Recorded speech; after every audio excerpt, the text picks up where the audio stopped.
BJP যত বেশি শক্তিশালী হবে গোটা দেশ জুড়ে, তত বিজেপি বাংলা বিরোধী এই মনোভাবকে গোটা দেশ জুড়ে ছড়াবে। এর অপদার্থতার জন্য আসলে পরিযায়ী শ্রমিকদের এই যন্ত্রণা হচ্ছে এবং আমার রাজ্যের বিজেপি নেতারা এখানে বুক ফুলিয়ে ঘুরে বেড়াচ্ছেন, অথচ ওর সরকার চলছে, ওর দলের নেতারা অন্য রাজ্যে বাংলায় কথা বলার অপরাধে মানুষকে পিটিয়ে মারছে। উড়িষ্যা, আসাম থেকে শুরু করে বিজেপি শাসিত বিভিন্ন রাজ্যে যেভাবে বাঙালিদের ওপরে বারংবার অত্যাচার করা হচ্ছে, শুধু তাই নয়, বাঙালি হওয়ার কারণে এবং বাংলা কথা বলার জন্য তাদেরকে পিটিয়ে খুন করা হচ্ছে। আজ তারই প্রতিবাদে কলকাতার রাজপথে নেমেছিলেন সিপিএমরা। তারা ইতিমধ্যে উৎকল ভবনে এসে উপস্থিত হয় এবং সেখানে এক বিক্ষোভ কর্মসূচি করেন। তারা একটাই দাবি করছেন, কেন বারংবার বাঙালিকে বাইরে গিয়ে আক্রমণ হতে হবে এবং মার খেয়ে মরতে হবে। আজ তারই প্রতিবাদে তাদের ডেপুটেশন কর্মসূচি ছিল। এই প্রতিবাদ সভায় উপস্থিত ছিলেন একাধিক সিপিএম এর কর্মসূচিরা। তারা কি বলছেন সরাসরি শোনাবো আপনাদের। বিজেপি গোটা দেশ জুড়ে বাংলা ভাষা, বাংলা কৃষ্টি সংস্কৃতি এর প্রতি একটা আক্রমণ, একটা ঘৃণা, একটা বিদ্বেষের রাজনীতি করার চেষ্টা করছে। দেশের নানান প্রান্তে বাংলা ভাষায় কথা বলবার জন্য, বাংলার খাদ্যাভ্যাস, বাংলার পোশাক পরিচ্ছদ সেগুলো পড়বার জন্য মানুষকে চিহ্নিত করে তাদেরকে আক্রমণ করা হচ্ছে, পরিযায়ী শ্রমিকদের বিশেষ করে। বাংলাতে কাজের উপায় নেই, এমপ্লয়মেন্ট নেই। বাংলার তরুণ প্রজন্মের ছেলেমেয়েরা, আমাদের বয়সী ছেলেপিলেরা, তারা বাধ্য হচ্ছে বাংলা ছেড়ে অন্য রাজ্যে গিয়ে কাজ করতে। আবার সেই রাজ্যগুলোতে এখানে তৃণমূল কোনো কাজের বন্দোবস্ত করছে না বলে তারা বাধ্য হচ্ছে অন্য রাজ্যে চলে যেতে। আবার সেই রাজ্য থেকে বিজেপি তারা বাংলায় কথা বলে বলে তাদেরকে মেরে খেদিয়ে আবার বাংলায় পাঠিয়ে দেওয়ার বন্দোবস্ত করছে। একটা লুপ তৈরি করা হয়েছে যে এখানে তৃণমূল টিকতে দেবে না, আর এখান থেকে যদি পালিয়ে যাই অন্য রাজ্যে চলে যাই সেখানে বিজেপি টিকতে দেবে না। সব শেষে যেটা দাঁড়াচ্ছে, আমাদের বয়সী ছেলেমেয়েরা তারা পশ্চিমবাংলার বাইরে কোথাও তারা নিরাপদ বোধ করছে না। এর কারণ তৃণমূল এবং বিজেপি।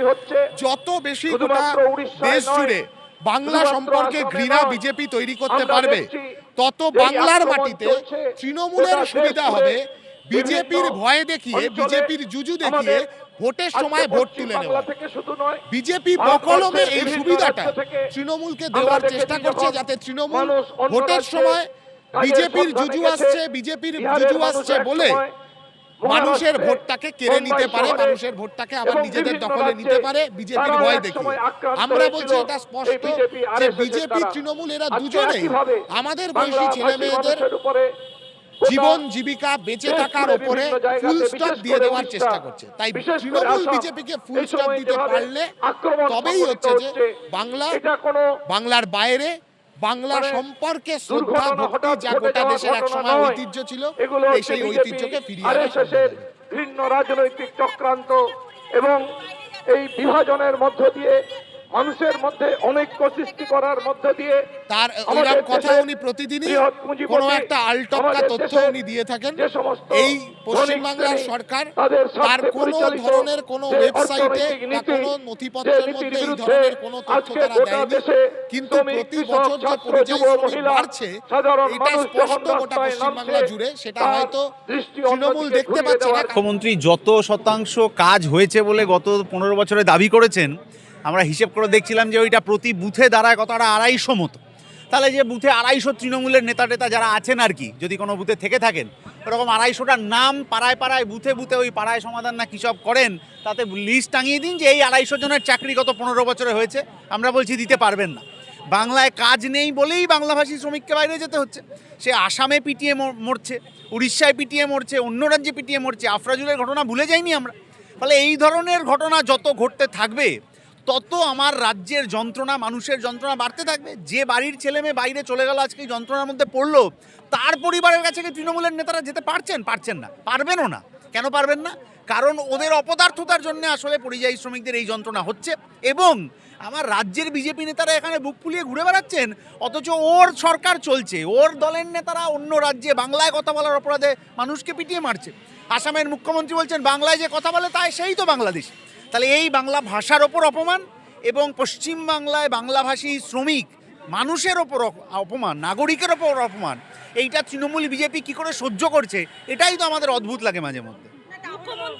মুখ্যমন্ত্রী পরিযায়ী শ্রমিকদের জন্য 5,000 টাকা করে বরাদ্দ করেছেন। 5,000 টাকা বরাদ্দ করেছেন, যেদিন ঘোষণাটা হয়েছে সেদিন বলেছেন 1 বছর পর্যন্ত পাবেন, মানে ভোট অবধি পাবে। তাহলে ভোট হয়ে গেলে ওই টাকাটা বন্ধ হয়ে যাবে। তাহলে যে পরিযায়ী শ্রমিক ওখানে মার খাচ্ছে, আক্রমণ হচ্ছে, মৃত্যু ভয় অবধি হচ্ছে, পিটিয়ে মরে যাচ্ছে, সে পশ্চিমবাংলায় ফিরতে চাইছে না কেন?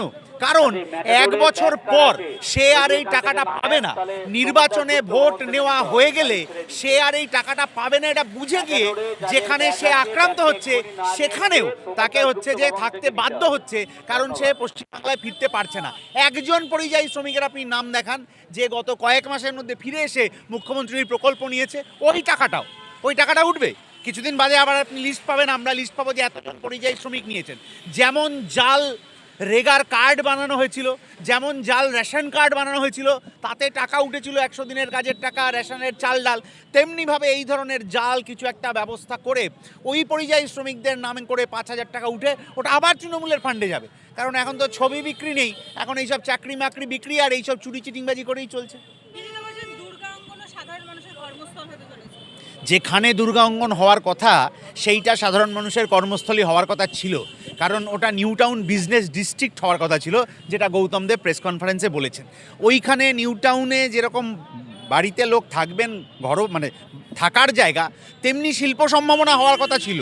নিউ টাউনে আছে, কাটোয়ায় আছে, রঘুনাথপুরে আছে, শিলিগুড়িতে আছে, কোচবিহারে, যেরকম বহু জায়গা বামফ্রন্ট সরকার যখন চলে যায় রাখা ছিল শিল্প হবে বলে, আর কোনোটা আজকে শিল্প হলো না। তো কেউ কোথাও মন্দির বানাবেন, মসজিদ বানাবেন, নিয়ে যে এত তর্ক। 34 বছরে বামফ্রন্ট সরকার তো ছিল, কত মন্দির হয়েছে কোনো হিসেব আছে? নেই। মসজিদ কত হয়েছে হিসেব আছে? নেই। কেন নেই?